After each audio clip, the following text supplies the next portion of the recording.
Bonjour à tous, Frédéric Leclerc, votre analyste pour Value Investor. Voici la mise à jour en vidéo de mon avis sur le S&P 500.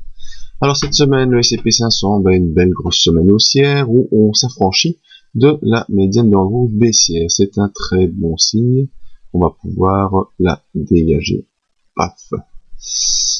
Eh bien, que dire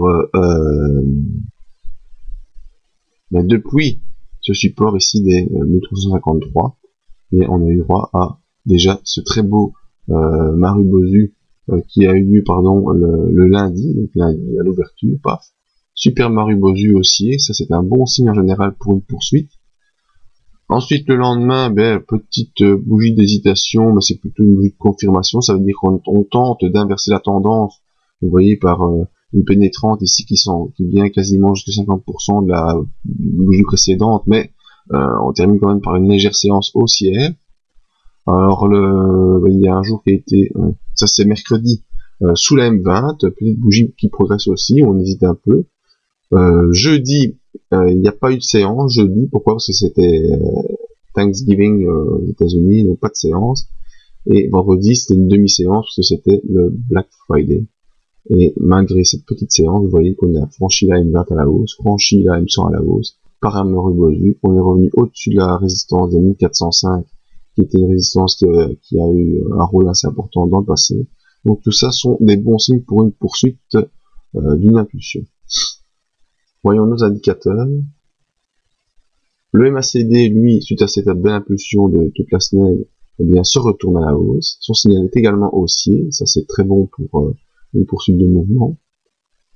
Le stochastique, lui, bien sûr, n'a fait que suivre ce mouvement et ne semble pas être terminé. Vous voyez qu'on est seulement au milieu de la graduation du stochastique et le stochastique est toujours haussier avec son signal qui le suit. Donc, c'est toujours une bonne affaire pour la poursuite.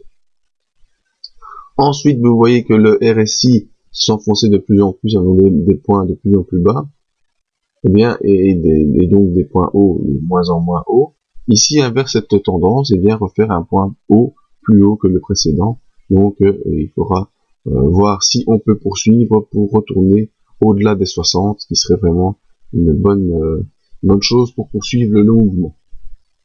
Alors, au niveau des volumes, vous voyez que j'avais tracé une ligne sur des mouvements baissiers. Et bien également sur les volumes, bien le point haut est plus haut que le précédent, avec des points bas qui ne sont pas plus bas, donc c'est un bon signal pour poursuivre sur les volumes.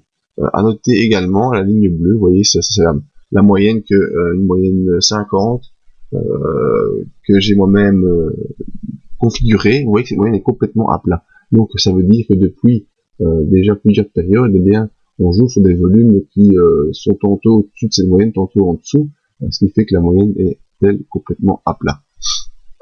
Alors, ce qui nous intéresse, c'est la suite. Alors, la fourchette de Andrews qui est tracée a été éliminée. J'ai tenté de tracer une autre fourchette de Andrews, mais elle me semble un peu moins pertinente. Donc, on va plutôt tenter de tracer avec la technique des MPL, donc les multi-pivot line. Ici, voici ce qui me semble le canal baissier. Il ne semble pas super efficace non plus, mais il faut quand même pouvoir trouver des points de repère. Et donc la logique voudrait qu'on devrait poursuivre au-delà.